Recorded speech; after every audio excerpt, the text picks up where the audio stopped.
We're doing scapulohumeral rhythm real quick. So all we're gonna have to do is just have our patient in anatomical position. Just have him abduct and adduct his arms. So all we're checking for is just the rhythm of the scapula. Is it elevating when it's supposed to? Um, and for him, everything seems to be functioning normally. He doesn't have any any abnormalities going on with him. So yeah, you're good to go. Stop. All right, we're going to be doing the aptly scratch test. So yeah, I'm going to have you touch your shoulder, reach behind and touch your shoulder. Perfect. Reach behind and touch the tip of your scapula. All right, and I'm going to have you turn around, do it again. Touch your shoulder, reach behind, touch your shoulder, reach behind, touch the bottom of your scapula. All right, cool.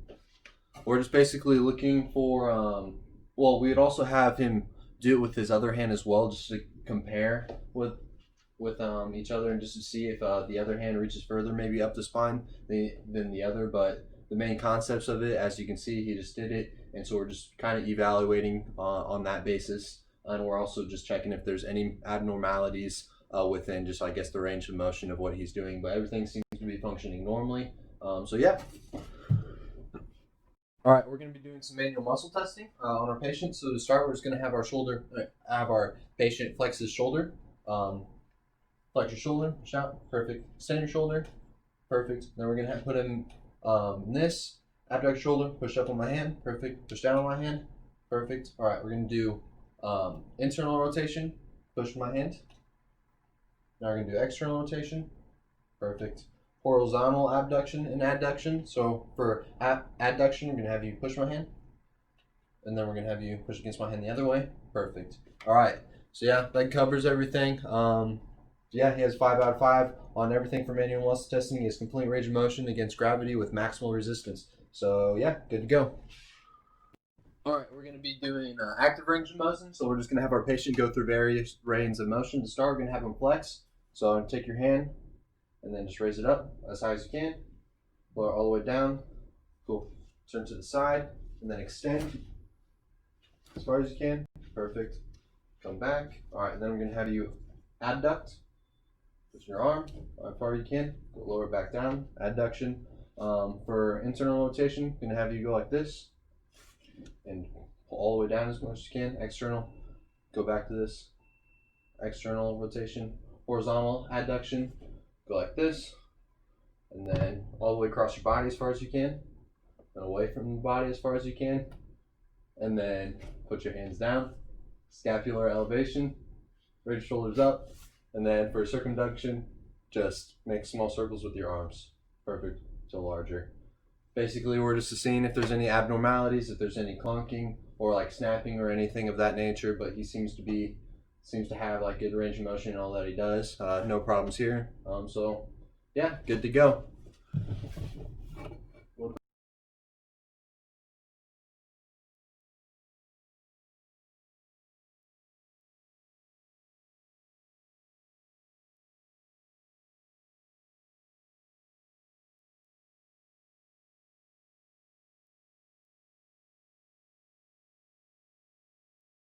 Okay, got some palpations. Probably going to refer back to the computer just so I know I'm palpating everything. But to start, we have the medial border of the scapula. I'm going to have our patient put his hand behind his back. That way it's just easier to palpate. Medial border of the scapula is just pretty easy, pretty common sense. All right here. Just medial border of the scapula. And then we have the spine of the scapula, follow the medial border of the scapula all the way down. You're going to see like another like bony formation. You're just going to follow that. That's the spine of the scapula. It goes all the way over to the AC joint. So yeah, that actually goes over to the acromioclavicular joint. So we follow the spine of the scapula all the way down, and you're gonna see where the spine of the scapula and where the clavicle kind of meet. That's your AC joint. It's kind of a little notch right here. And then you have your clavicle shaft and sternum body. Turn you all the way around. All right. Sternum body, straight in the middle of the chest, all right here. Clavicle shaft, go all the way up on sternum body, and then start moving laterally. You're going to have this whole bony process right here is going to be your clavicle shaft. Yep. And then, let's see, you have greater tubercle. And go back to the side. I'm gonna have you kind of extend your arm, makes it easier. This arm, yep. And then that's gonna be your greater tubercle of your humerus, right in there. Just makes it easier. You can relax your arm. Supraspinatus, turn your back around. Okay, it's gonna be right superior to the spine of your scapula. You're just gonna put your hands over here, and it's easier to palpate if you just kind of abducts the shoulder. You can feel that muscle move, and that's your supraspinatus. His deltoid muscle, it's right here. I'm gonna pull up your sleeves. These muscles right here, you have the anterior, posterior, and lateral portion of your deltoid muscle. And then his traps, his upper traps, start his neck, go all the way down, kind of your mid back. All this is your trapezoid, or not trapezoid, your trapezius. And then biceps tendon, turn your back around one more time.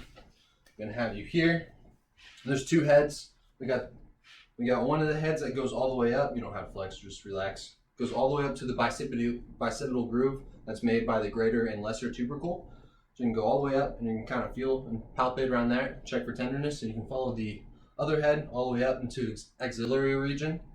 So this one's easier if you do flex. Kind of feel it all the way up in there. You really got to dig in, but yeah, it's deep in his axillary region. So yeah, I think those are all. Yep, that's it.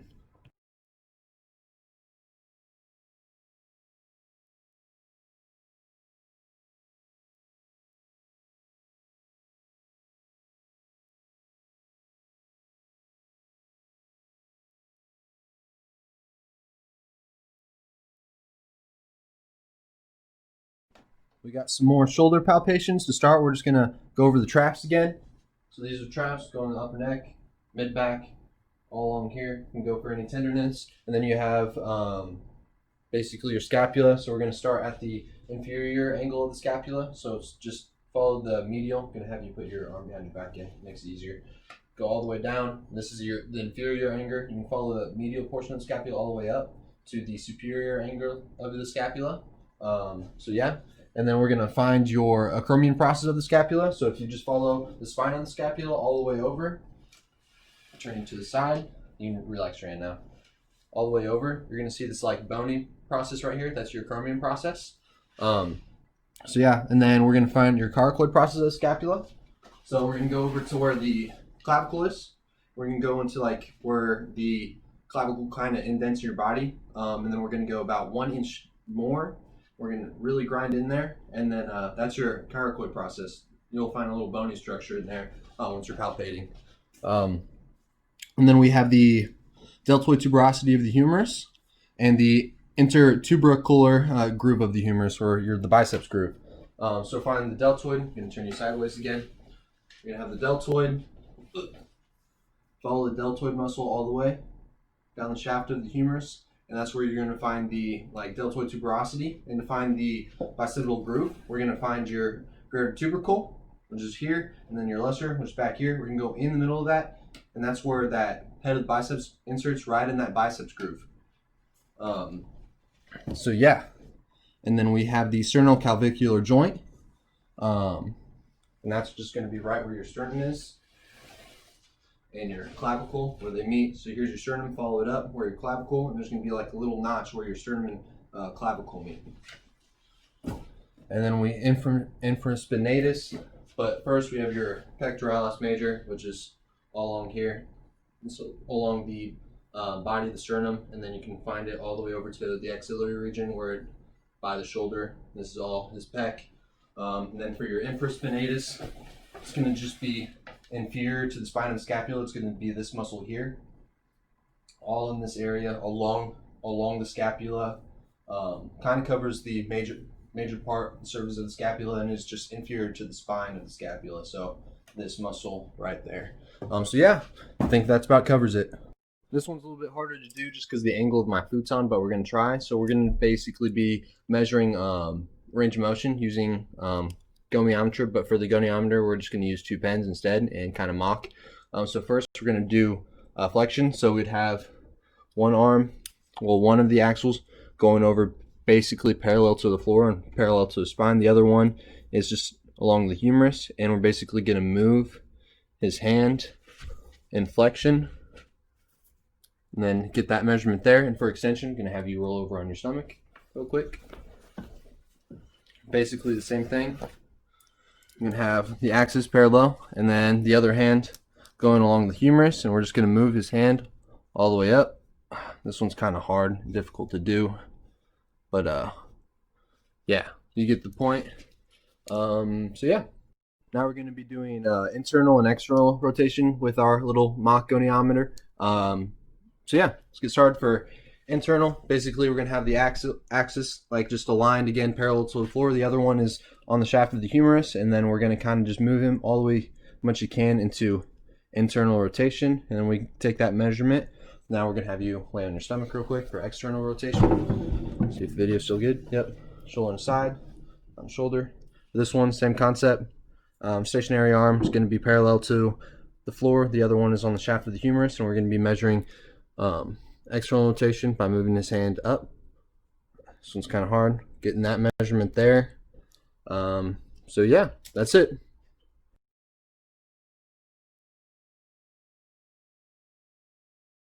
We're going to be doing some selective tests and special tests. So yeah, to start, we have our patient just laying down because my futon was kind of a pain in the butt. So we're just going to kind of do a mock assessment with him laying down. So to start, we're going to do the posterior apprehension test. So we're going to just place one arm on his elbow and then another arm stabilizing the scapula, and we're just going to press down, put the force down. A positive test would indicate if there's any pain elicited, or if there's kind of a basically a muscle guarding where he doesn't want you to keep on pushing down, as it could be a possible dislocation. So yeah, just any pain elicited, anything of that nature. Next one's going to be the jerk test, or the posterior stress test, kind of same concept of the apprehension test, but we're going to start here with his arms 90 degrees on the floor. We're going to have a force pressing inward and then also stabilizing his scapula, and then we're just going to put him into a adduction range of motion. Boom. Positive test would indicate if any pain is elicited, especially at the end of the range of motion. Next on, we have the speech test. So yeah, if you can get up, we can put you in this chair. For speech test, we're gonna basically palpate his bicipital groove.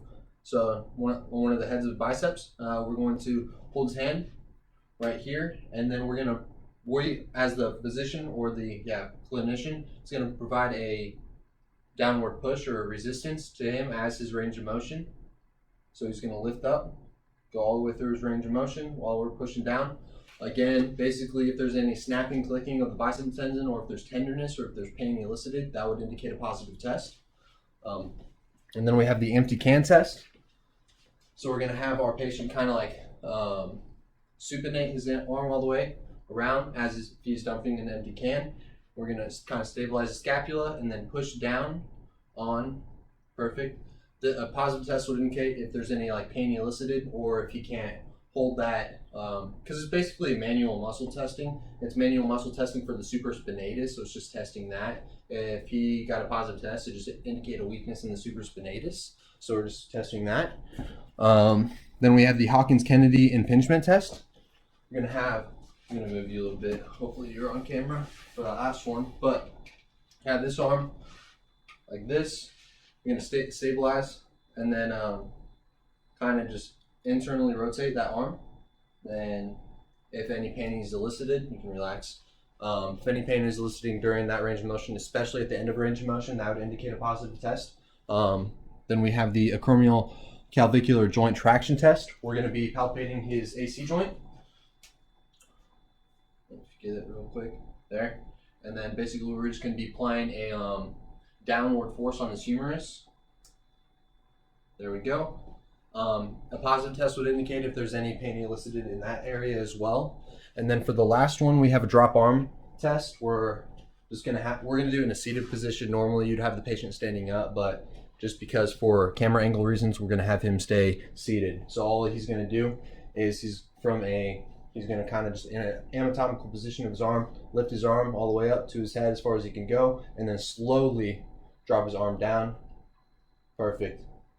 he has complete control of his arm. Positive test, especially, would be if once he's like 90 degrees, if his arm just like drastically falls, and if he can't maintain the strength just to be able to hold his arm up, that would just indicate just a positive test for this assessment. I think I covered everything. Yeah, good to go. So that's the first part of the selective tests.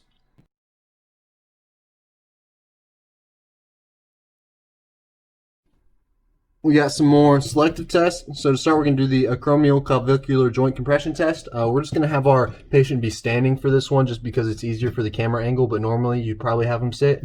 But we're going to rotate our patient a little bit. And all we're going to do is just compress the AC joint. Positive test would be if any pain is elicited in that AC joint area. So yeah, just again, compress.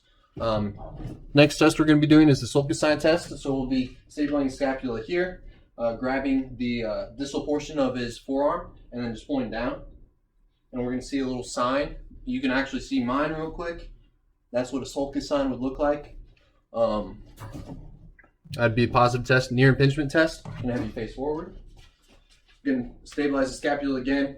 One hand on the distal portion of forearm and then go all range of motion. We're basically looking if any pain is elicited. That would just indicate just an impingement. So that'd be a positive test. And then we got the Jurgens test. Normally be sitting here too, but for this one, hands kind of forearm supinated, stabilizing, and then we're going to be putting him through range of motion, but he's going to be providing resistance. But yeah, externally rotating. Yep. Pain, if there's pain elicited during that motion, that would be a positive test. We got the O'Brien test. He's got his hand face out in front of him, turned, supinated, and then stabilizing his shoulder, and then pressing down, having him resist, and then supinated. That other one was pronation, sorry. Same thing, pressing down. Cool. That's the O'Brien's test. Positive test would be in the indication of weakness, any pain that's elicited. Anterior slide test, you're going to put your hands on your hips. One hand on the elbow, providing a force inward up the humerus, stabilizes the scapula, kind of going anteriorly in and superiorly. Positive test would just indicate if there's any maybe clunking noise, snapping noise, or if there's pain elicited within that region. And then lastly, we have the compression rotation grind test. So for this one, normally you'd have that patient being laying down, but for camera reasons, we're just going to mock this one as he's standing up. So we're going to put him to the side, kind of angled a little bit so you can see. He's going to have his hand 90-90. We're going to just imagine him laying on the bed. We're going to be applying a force into his in his humerus, and then putting them through external and internal range of motion while applying that force against his humerus. Positive test would indicate if there's any pain elicited. Again, it makes common sense because you're compressing and kind of grinding, so it's a compression grinding test. So if any of those symptoms are elicited, that would indicate a positive test as well. But yeah, those are all for part 2 of the shoulder selective tissue tests.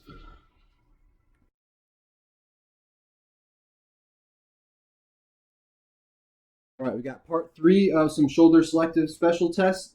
So we're going to go over the glenohumeral joint apprehension test, the glenohumeral joint relocation test, and the glenohumeral joint anterior release or surprise test. So to start, we got the apprehension test. We're going to be supporting the patient's elbow and then just putting him through range of motion. From there, we'd just be measuring his range of motion just as a baseline for these other tests for the most part. But a positive test would indicate if there's any pain elicited during this test. Next, we're going to do the relocation test. We are going to be doing a posterior force on the head of the humerus while still going through that full range of motion. Positive test would be if, compared to the apprehension test, if there's an increase in range of motion, or maybe there's no pain elicited during the range of motion because we're relocating that humerus head and supporting it. And for the surprise test, basically, we're going to be doing the relocation test, but we're going to be taking that posterior force off the head of the humerus slowly in like 10 to 20% increments. And if there's pain elicited on, let's say, that area again, because we're not stabilizing the head of the humerus anymore, that would indicate a positive result for that specific test. All these tests can kind of just be like coexisting together, and they can be done right after each other, just because apprehension provides baseline, relocation obviously just helps to further enhance that baseline to see if there really is a problem, and then surprise really I guess really amplifies the positive result if there were a positive test result in any of those tests. So yep, that's it.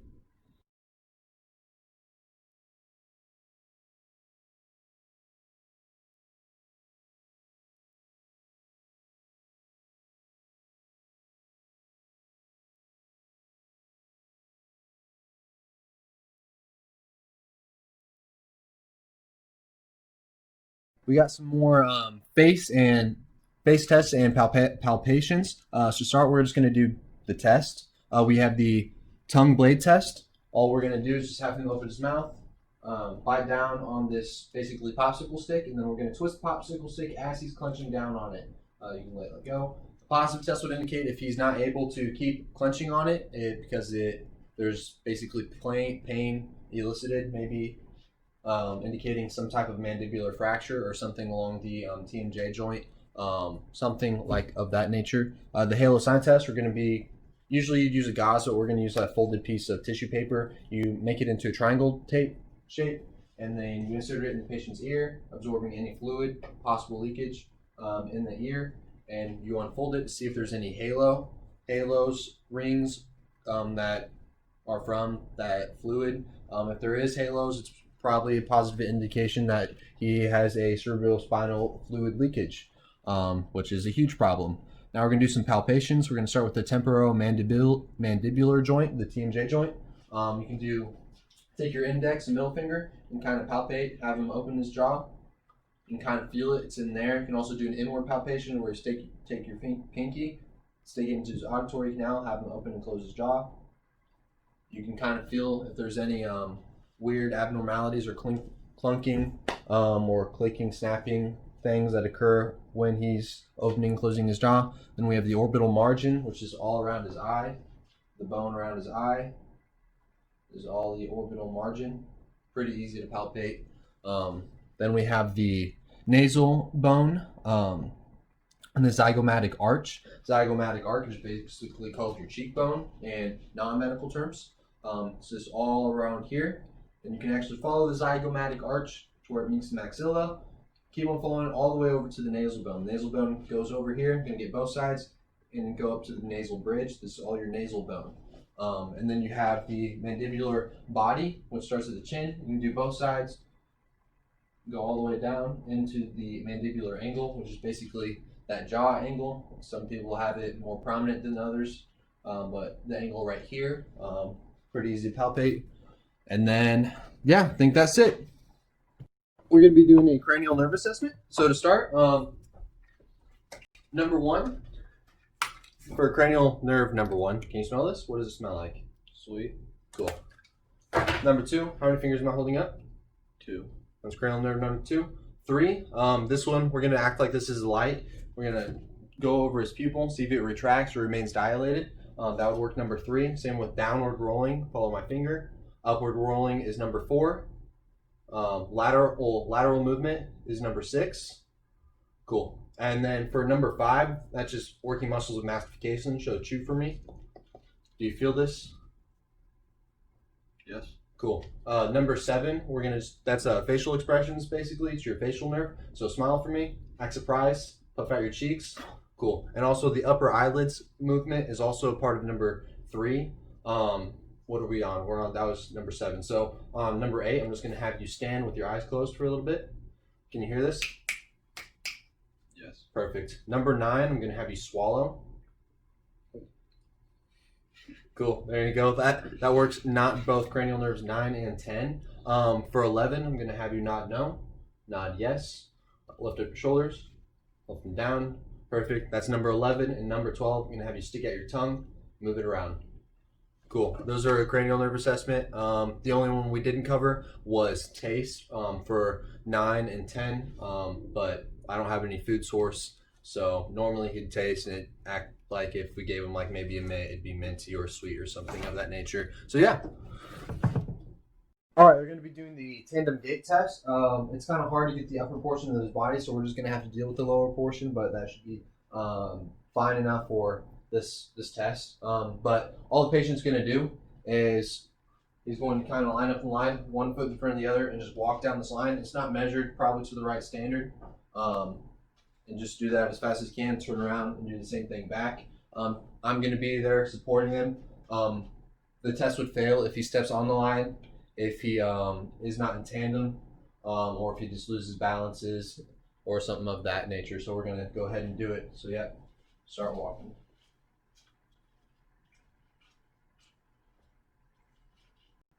Turn around.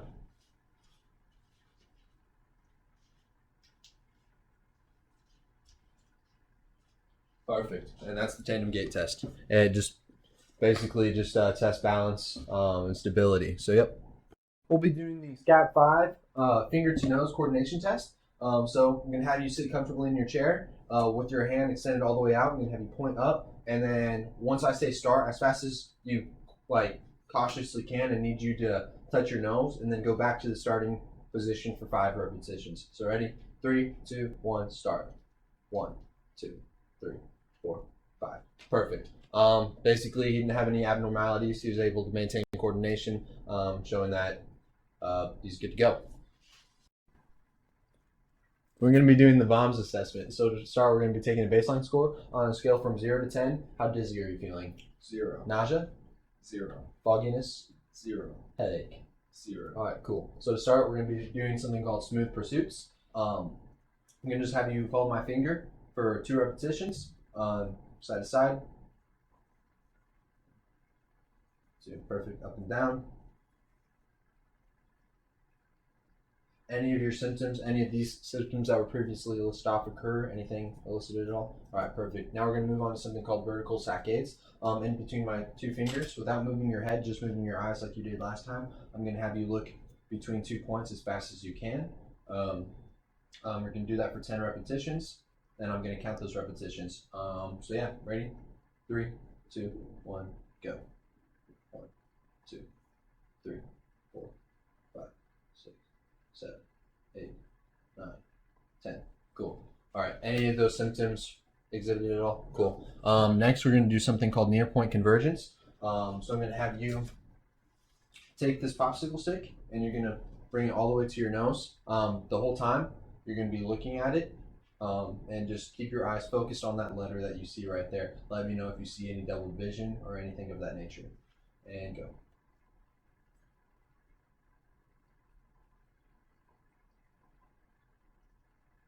Cool.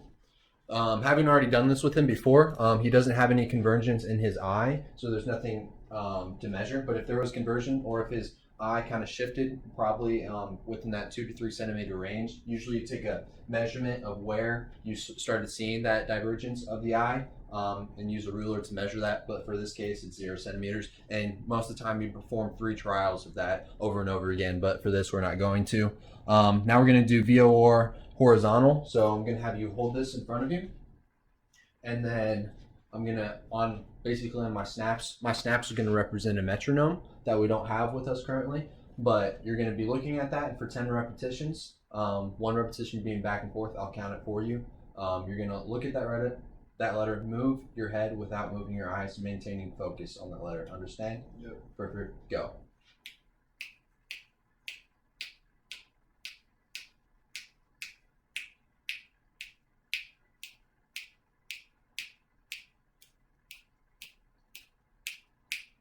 Done. All right, cool. Any of those symptoms re-experience at all? Or not re-experience, experience at all? Cool.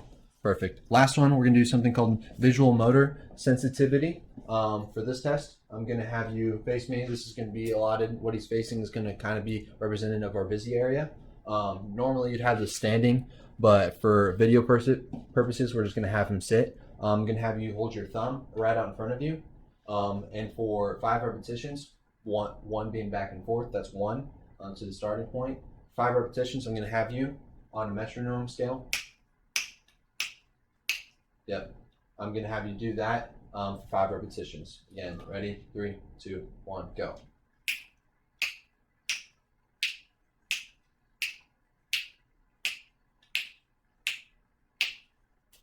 Cool. Perfect. Any of those symptoms experienced? No. All right, cool. Basically, his baseline score checks out. He hasn't experienced any symptoms, so his score would be zero for all these tests. So yeah, he's good to go. Obviously, he doesn't have a concussion.